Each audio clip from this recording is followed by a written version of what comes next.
Hola, muy buenas tardes a todos. En esta tarde de febrero estamos acá con Normita Di Lorenzo. De este lado les habla Fernando Ordosgoiti y vinimos a pasar una linda tarde en el Parque Mujica, en el barrio de Saavedra.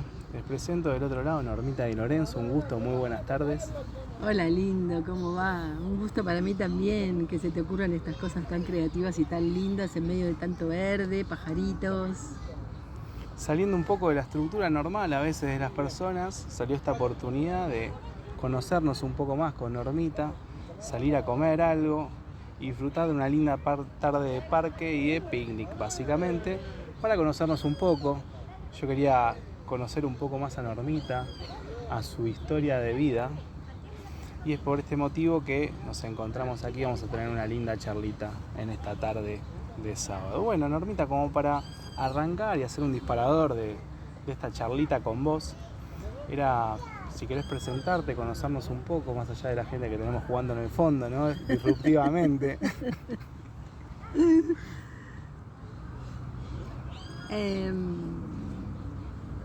Bueno, ¿qué te gustaría saber de mí más allá de lo que ya sabés? Mirá, un poco... A ver, ¿qué sabés de mí? Contame vos. ¿Qué sé de vos? Bueno, yo les cuento, con ella estuve haciendo la terapia de código propio, muy lindo por cierto, la verdad que lo disfruté mucho, todo este camino que hice con ella, y se dio esta oportunidad de conocernos un poco más. ¿Qué conozco de vos? Básicamente lo que conozco de vos es un poco de tu historia, pequeños rasgos nada más, de cómo se fue desarrollando código propio y un poco de cómo fue tu vida desde arrancar con lo que es la terapia normal, por así decirlo, del psicoanálisis. Ahí ayúdame vos, Normi, que sos la especialista en el tema. Y cómo te fuiste encontrando que no te hallabas en ese camino con el psicoanálisis tradicional y empezaste a ver, a descubrir otras cosas que te empezaron a llamar la atención y empezaron a complementar todo esto que venías sintiendo, que vivías vivenciando. Sí, realmente. Es como que me fui dando cuenta que desde el relato y desde la palabra y con los ojos abiertos estamos dando vuelta a los mismos fideos en la misma sopa y hay que tener mucho cuidado porque, ojo, que a algunas personas eso le hace muy bien. Yo no quiero decir que el psicoanálisis no ayude, pero evidentemente a algunas personas necesitan ese espacio para hablar y dar vueltas todos los fideos que tengan ganas. Pero para mí eso era eterno, era poco objetivo, y la verdad que no me sentía cómoda, ¿no? Y bueno, me llevó muchos años de no saber bien a dónde ir, porque cuando uno se aparta de la ruta oficial, porque el cuerpo te hace una pregunta y te dice, ¿pero vos te crees? Bueno, podés contestar esa pregunta, no me creo, pero no sé a dónde voy y dónde está la respuesta tampoco. Entonces a partir de ahí viene como un desasosiego de que no sabes para dónde te va a llevar la vida.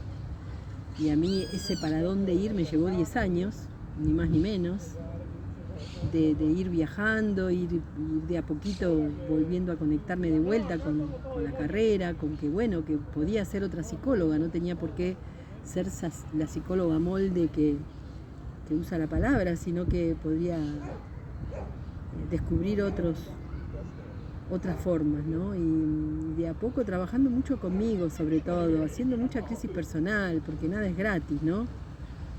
Como que desde las entrañas, con mucho viaje, muchas técnicas, ya dije, pero sobre todo un buceo muy fuerte dentro de mi interior, y ahí empezó a salir estos ejercicios que después, primero me hicieron bien a mí, o sea, porque salían así, salían espontáneamente a través de un dibujo, hablándole al dibujo, poniéndome en el lugar, escribiendo todo.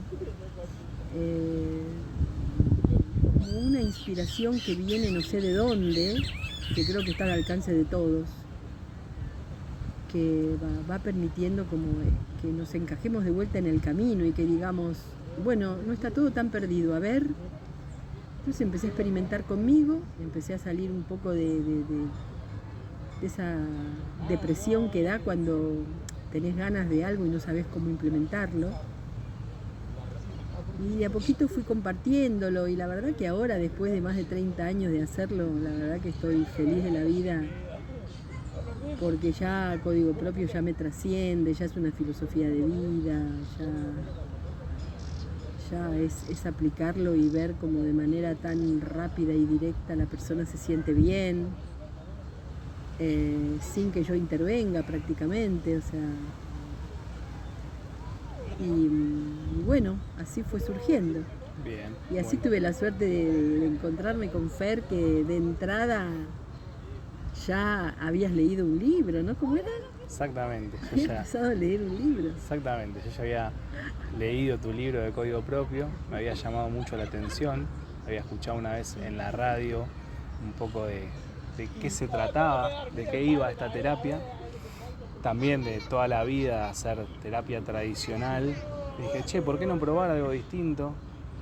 Me llamó la atención, me compré el libro, empecé a leerlo, me llamó más la atención y dije, bueno, cuando tenga un espacio, un momento en mi vida, voy a conectar con Normi, le voy a consultar y voy a tratar de hacer la terapia con ella.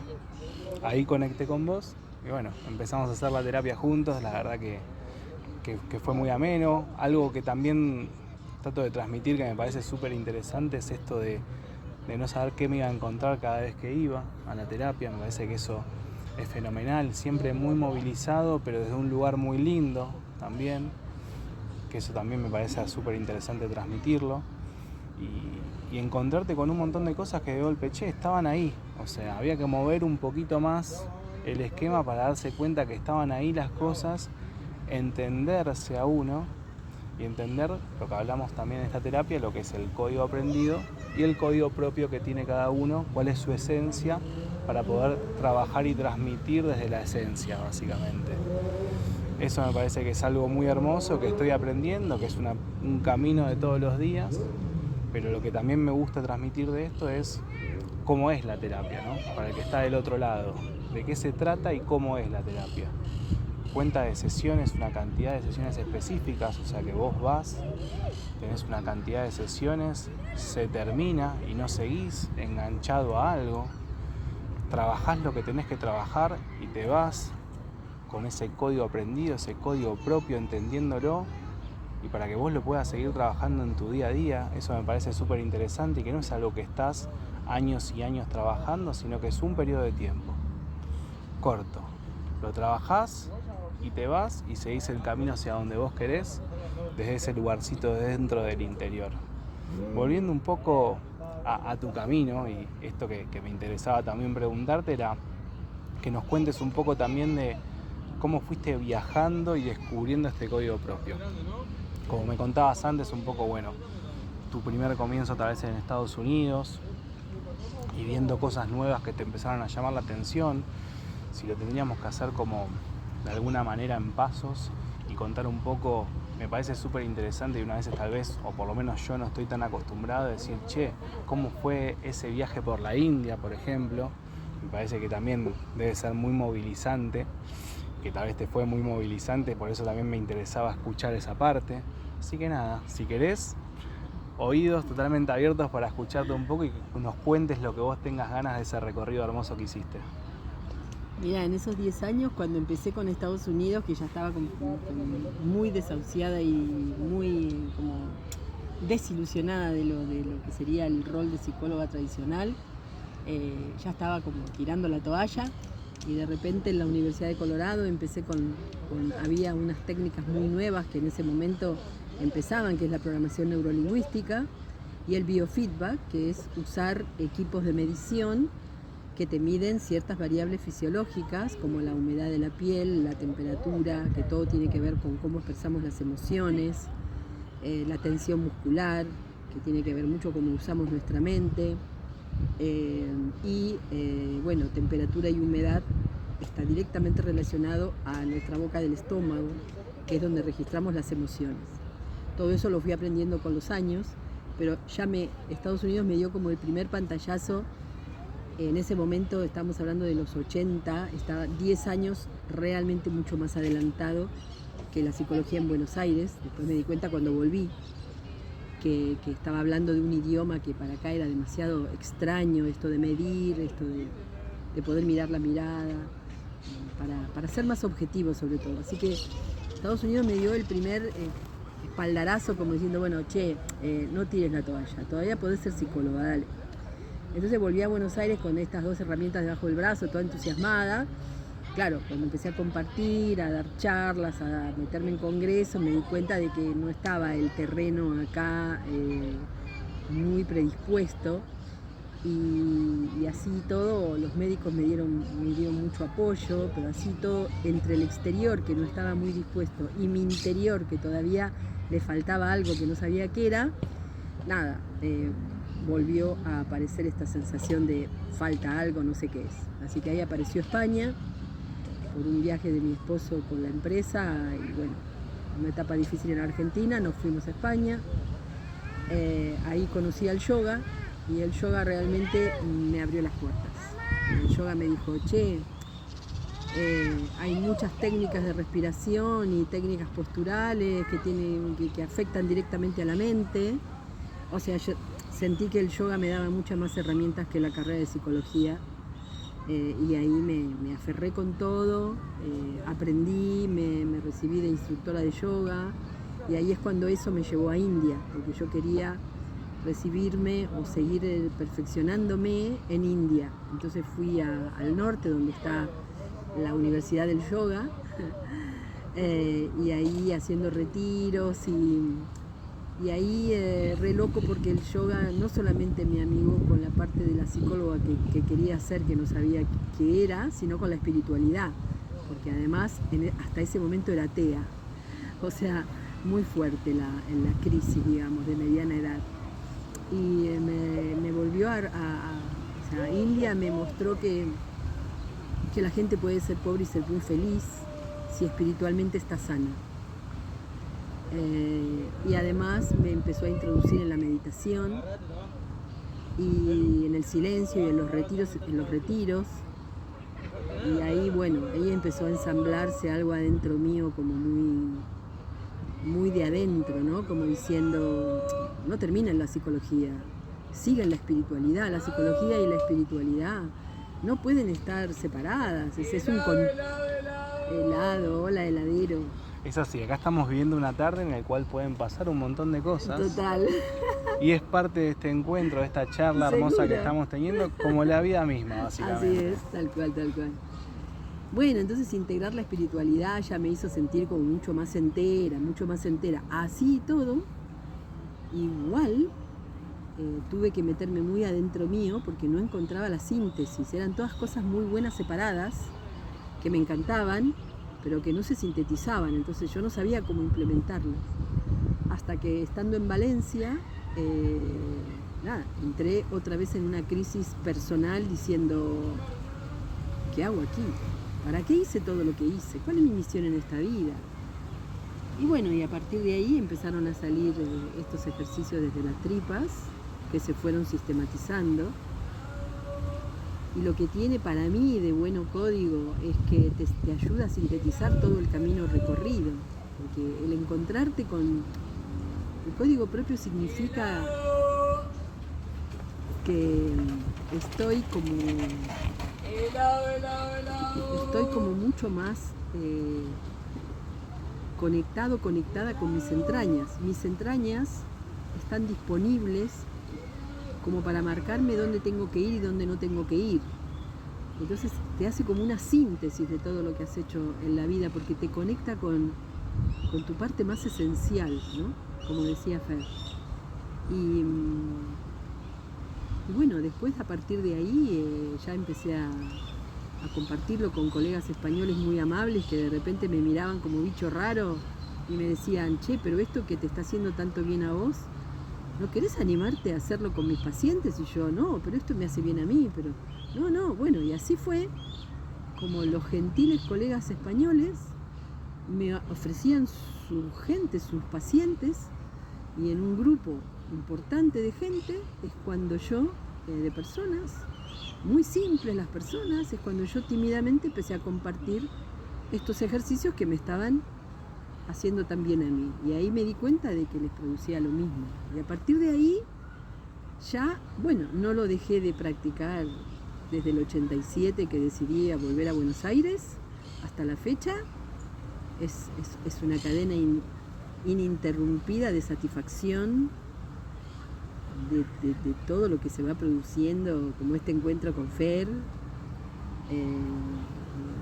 Es maravilloso, ¿no? Es maravilloso que no cree dependencia, que sea corto, que sea objetivo, que a mí me deje en paz, que a la persona la deje con una sonrisa, que después las personas se abren camino y les va muy bien en la vida. O sea, a veces me dicen, pero a tu edad, ¿cómo es? ¿Qué estás haciendo trabajando? Y yo, pero si esta es mi pasión, ¿no? Es una pasión que se multiplica en la felicidad de las personas. Creo que eso que decís, Normi, me parece súper interesante y está bueno remarcarlo de qué es lo que nos moviliza, ¿no? Y qué pregunta que a veces uno se hace es decir, che, ¿qué es lo que realmente me gusta? ¿Qué es lo que me moviliza?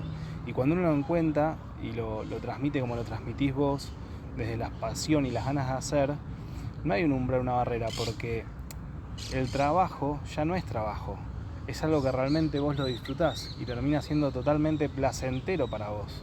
Y eso es lo lindo también de transmitir cuando uno encuentra y encuentra a esa persona que habla de esta manera y se da cuenta que realmente lo que hace ya no es un trabajo. Es algo que disfruta muchísimo porque es la pasión. Y que no es nada fácil a veces de conseguir, que muchas veces se hacen la pregunta y está bueno poder reflexionar sobre eso para tratar de encontrarlo, ¿no? Sacar un poco a veces de lado esos seteos de la sociedad en la cual tal vez se habla de plata, de la remuneración, de que necesitas para vivir, sí, que es una realidad. Uno para vivir en este mundo necesita plata, es una realidad, pero después hay algo interesante que es, y si corremos lo que es la plata y empezamos a preguntarnos qué es realmente lo que nos gustaría hacer el resto de nuestras vidas, pero que nos movilice esa fibra emocional, creo que eso es algo hermoso. Lo remarco esto que estás hablando vos porque cada vez que escucho una persona así, vos te das cuenta en los gestos, en la mirada, cómo se cristalizan los ojos, pasan un montón de cosas que son hermosas y está bueno poderse hacer la pregunta, darse el espacio y más allá de que siempre va a haber muchas personas que no por maldad ni nada te pinchen un poco el globo y traten de bajar a su realidad, nunca hay que dejar de soñar, nunca hay que dejar de buscar eso que realmente nos mueva esa fibra emocional. Nada. Eso. Ah, qué lindo. Sí, tal cual. Y a veces no es que implique tener que dejar tu carrera, qué sé yo, si estás trabajando en informática o estás trabajando en una empresa o estás trabajando, no sé. A veces no implica tener que dejar de hacer eso para lo cual estudié. A veces implica agregar algo que es necesario que yo tenga que agregar a mi vida para que ahí encuentre la pasión y el entusiasmo que hace que después ese trabajo que yo hago se llene de creatividad y de entusiasmo. Como que a veces hace falta agregar algo. En mi caso, lo que tuve que agregar son los viajes. Si yo no hubiese agregado los viajes a mi vida, no sé qué hubiese pasado. Me hubiese quedado en el ostracismo de, bueno, esto es lo que me enseñaron y esto es lo que tengo que hacer. Y bueno, ahí viene toda una serie de frustraciones, pero la pasión, siempre en la pasión hay una síntesis de todo lo que hemos hecho, incluso cuando de repente soy abogado o soy informático o llevo delante una empresa o soy panadero o no sé, o tengo un negocio. No quiere decir que tenga que dejar el negocio, pero tampoco me voy a quedar con el negocio si algo adentro mío me maripositas en la panza y me dicen che, esto no me alcanza, necesito más. Bueno, esa voz que dice necesito más hay que escucharla porque es sagrada. Y cómo también buscar ese complemento, como decís vos, digo, no es que uno tiene que dejar tal vez eso que está haciendo o eso que desarrolló, sino tal vez encontrar ese cablecito a tierra de un espacio, un tiempo en el cual pueda también canalizar esa energía que uno tiene y decir, che, pero esto me mueve una fibra emocional, me mueve la pasión que me encanta. Y bueno, tal vez no sea algo que sea redituable económicamente, pero sí va a ser redituable para tu espíritu, para tu conciencia, para tu organismo y que realmente lo disfrutes. Creo que eso es hermoso, ¿no? Poder buscar ese yin y el yang de equilibrio en el cual puedas tal vez trabajar algo que desarrollaste, pero tengas un complemento que sea tocar la tierra y te encuentres en ese equilibrio perfecto, ¿no? Eso me parece muy interesante. Y volviendo un poco a lo que decías antes, quería preguntarte, cuando llegaste a Valencia, ¿cómo haces contacto con el yoga en Valencia, por ejemplo? ¿Cómo eso nuevo que descubriste, ¿cómo fue ese contacto? ¿Fue investigando, curioseando, se te topó en el camino? ¿Cómo llegaste al yoga? Bueno, en realidad estaba así, en esta crisis que decía, me falta algo pero no sé qué es, mis hijos están muy bien en el cole, mi marido está muy bien en su empresa y yo estoy haciendo agua y mi interior me pide más, entonces empecé a investigar. En ese momento no creo que había mucho Google, pero de alguna manera a través de alguien seguramente me informaron que en Barcelona había un curso de musicoterapia. Y dije, bueno, por ahí lo mío es, qué sé yo, la música y a través de la música, la creatividad, no sé, irá por ahí, yo qué sé, no sé, me anoté. Y muchas veces pasa que uno se anota en algo, pero es un trampolín para otra cosa. Por eso siempre es mejor, por lo menos, intentarlo. Y en ese curso, que duró bastante, me encontré con un pescador, muy simple él, de San Sebastián, que estaba haciendo un instructorado de yoga. Él, para su persona. No porque quisiera ser profesor ni nada. Y entonces, claro, me empezó a hablar de yoga, yo le miraba la cara, como dice Fernando, le veía los ojos iluminados y digo, ¿de qué está hablando este señor? ¿Qué será eso? Y yo le digo, che, pero ¿cómo puedo aprender eso? Y me dice, bueno, este fin de semana, no, el otro hay un workshop, ¿querés venir? Digo, dale, anotame. Yo ni sabía dónde iba. Y yo estaba en Valencia, también era un tramo en ese momento, había que tomar el tren, etcétera, etcétera. Yo tenía hijos chicos y todo eso. Mi marido me apoyó, la verdad, siempre me apoyó. Y nada, me fui al workshop, en un seminario de yoga, y cuando llego me doy cuenta que todos eran profesores de yoga. Todos. Y digo, ¿cómo caí acá yo que no sé nada de yoga? Sin embargo, la gente muy amable, me aceptó. Y yo, como podía, hacía las mismas prácticas que hacían ellos. Y nada, en un momento se pusieron a meditar, que yo en ese momento no sabía ni lo que era, y empecé a sentir que me corría toda una gota de agua que me corría por el cuerpo y no hacía calor. Y digo, ¿de dónde salen estas gotas de agua que me corrían por el cuerpo, por el cuello? Me corrían como por las axilas, me corrían debajo del pecho. Me chorreaba agua, digo, pero si no hace calor, no era, estábamos en Gerona, me acuerdo, era fresco, frío. Y yo empecé a decir, esto debe ser muy potente, no sé qué es, pero es muy potente. Y a partir de ahí nunca lo abandoné. ¿Viste que olfateás cuando algo es bueno porque el cuerpo te lo dice? Y fue maravilloso, imagínate. A partir de ahí ya empecé a estudiar, empecé mismo en Barcelona a estudiar y bueno, después nunca lo ejercí hasta, pero siempre tuve un matrimonio hindú que me acompañó toda la vida, sí. Sumati y Kileshwar Verma, cuando volví a Buenos Aires, que estaban en Valencia, cuando decidí volver a aplicar código propio en Buenos Aires, tenía como la obsesión de encontrar gente que supiera hacer yoga, ¿no? Y encontré este matrimonio divino que, claro, la cuna en India hace yoga desde los 3 años. O sea, es parte de la educación y es parte de la vida, sentarte a meditar debajo de un árbol. Entonces ellos hicieron siempre la parte de yoga y yo me dedicaba siempre a hacer código propio y hacíamos un complemento. Así fue durante muchos años. Hasta que descubrí el yoga tibetano a través de una chica que se vino a atender, así más o menos como Fer, también muy joven, y me dijo, che, ¿vos sabés del yoga tibetano? No tengo idea, mira, acá hay unas personas no sé qué. Y también cuando hice la primera experiencia del yoga tibetano, salí de ahí y no podía mover un pie sin pedirle permiso al otro, creí que se me había bajado la presión, no sé, me pasó algo muy raro, me despersonalicé, no sé quién caminaba, no sé quién tocaba el ascensor. Yo sabía que tenía que acercar el dedo al ascensor, pero no sabía quién estaba dando la orden para acercar el dedo al ascensor, hasta que veía que el dedo a 2 por hora y así todo. Y dije, esto es potente. Así que me empecé a estudiarlo. Y entre el yoga tibetano y mi maestro, que es Gerardo Abud, que es el traductor del Dalai Lama, que empecé a recibir enseñanzas de él, enseñanzas de budismo. Claro, Gerardo, siempre está bueno que un maestro se te cruce, porque entonces te va te va como mostrando que lo que te está pasando tiene un sentido y tiene que ver con algo que los maestros lo vienen diciendo desde tiempo inmemorial.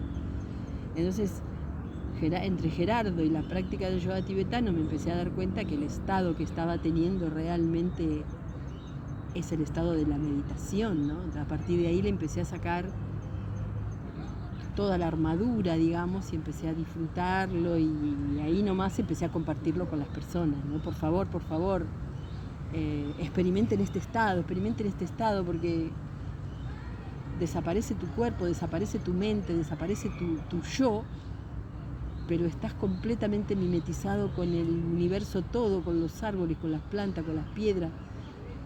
Como que podés sentir que formás parte de todo, que sos ese todo, que lo tenés adentro, y lo respirás. Y bueno, probablemente ese ha sido el premio, ¿no? No, súper interesante y me encanta que cuentes desde tu lugar lo que es la meditación y qué es lo que generó en vos, esa sensación. Me queda grabado esto que decís, sentir una gota de sudor como caía por mi cuello, esas sensaciones que van sucediendo estando conectado con el presente y con el aquí y ahora de lo que estás vivenciando.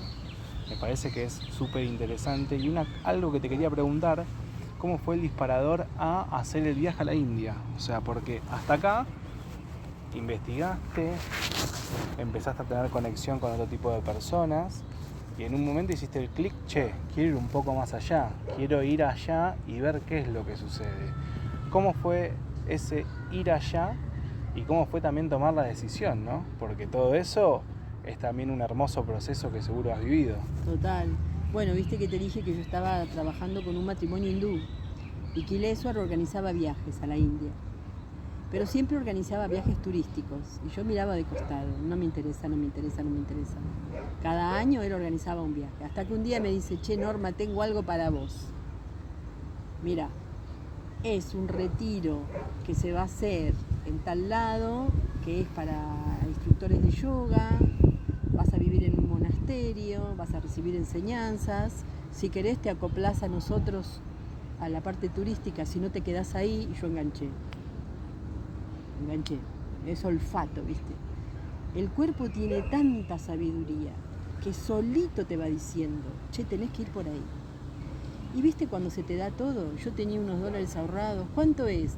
Tantos dólares, lo tenía justo esa cantidad, toma, te lo doy para que, viste, ya mismo. Ya está resuelto. Y me enganché y me fui. Lo lindo de ese viaje es que me la llevé a mi hija más chica, que en ese momento tenía 18 años, la que ahora está viviendo en Barcelona. Y las dos nos fuimos sin saber a dónde íbamos a ir a parar. Y ayer ella me manda un audio para decirme, mirá mamá, estoy haciendo yoga nidra, que es un audio donde te va relajando, con Niranjanananda. Y Niranjanananda era el maestro que nos tocó en el retiro de India. Mirá. Así que para nosotras, para las tres, porque después mi otra hija también viajó a India y bueno, es el legado que les dejo a mis hijas por experiencia personal. Y el primer viaje en realidad me conectó con el hinduismo y me conectó con la espiritualidad. Y así todo mi cuerpo me decía, ¿será por acá? ¿Será por acá? Y tenés que ir probando, ¿viste? Probando y equivocándote y fallando y diciendo, perdí el tiempo, pero cada movimiento te va llevando. Porque cuando volví de India busqué templos donde poder practicar el hinduismo, conocí mucha gente hindú que estaba viniendo, pero todo sucedió en el segundo viaje, que ahí lo hice por mi maestro de budismo Gerardo, que ya el budismo ya me estaba pegando más fuerte. Era como que empezaba a sentir que en las enseñanzas había algo, porque yo no podía dejar de leer y estudiar libro budista que se me cruzaba por el camino. Era como una avidez, ¿viste? Como la abeja que va al panal. Por ejemplo, me salió un viaje a Barcelona, la Casa del Tíbet, no podía dejar de ir a la Casa del Tíbet y comprarme el libro que había. Y acumulaba libros y me los leía y me los subrayaba y era... Entonces un día dije, yo tengo que ir de vuelta. pero ya fuimos a la sede, digamos, a la parte de India donde está la comunidad tibetana. Y ahí, vi una imagen que no sabía quién era, ahora sé que se llama Tara Blanca, que es la que los tibetanos usan para mostrar lo que es la compasión, ¿no? A través de una imagen bellísima que me impactó así en mi corazón, ¿no? Como que la adopté desde mi corazón. Esa imagen de Tara fue la que me llevó de la mano directamente a seguir practicando la meditación desde el budismo tibetano ya, mucho más convencida. Y bueno, acá estoy. Digamos. Muy bien, muy bien. Otra de las cosas que también me llaman la atención, a mí siempre me pareció súper interesante la India, y si tuvieras que decir 3 cosas de cuando pisaste la India y te llamaron la atención, que dijiste, che, mirá esto, con algo que te hayas encontrado, que te haya tal vez descolocado a tu vida habitual, a tu día a día.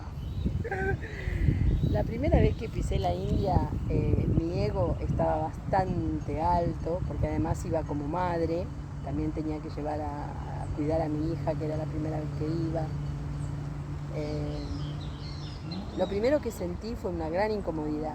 Me pareció que en India estaba todo hecho para que te sientas incómodo, un occidental re incómodo. Mirá. Mucha tierra en el ambiente, muchos chicos pidiéndote plata, dinero, mucho ruido en las calles, porque en ese momento no había semáforos, los semáforos eran las bocinas, o sea que los que manejaban se orientaban a través de las bocinas, con lo cual los sonidos eran ensordecedores.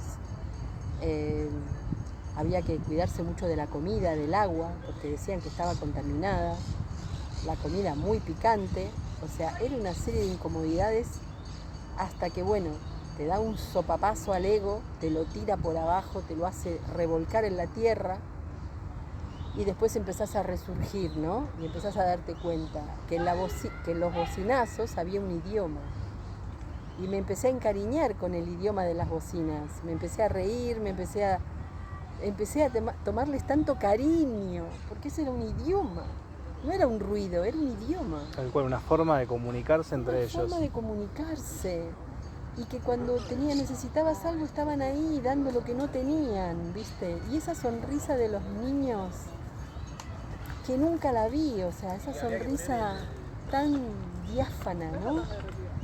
Que vos decís, acá hay otra cosa, ¿no? Y después te sentís como en casa.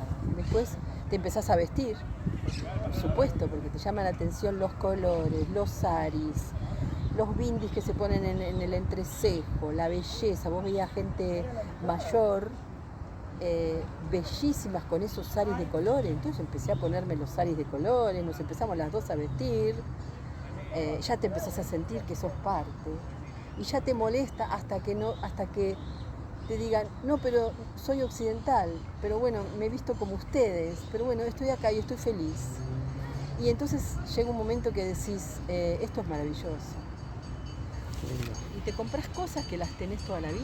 De hecho, los adornos, la ropa, ya forman parte de mi persona, ¿no? Te la traes como esencial, esa es la India para mí. Qué lindo, ¿no? Y qué golpe interno importante, cómo lo contás también y cómo te movilizó, que se te hizo carne, ¿no? O sea, se hizo carne en vos, todas esas cosas que viviste, sentiste, y ese proceso de ver cómo la gente está en otro estado, porque al principio, por lo que me contás, entiendo de que había una dinámica a través de mucho bullicio y movimiento, pero en el fondo también había mucha paz y tranquilidad a través de estas prácticas que hacían. Entonces digo, cómo a veces las cosas se van equilibrando solas, ¿no? O sea, eso también me parece súper interesante.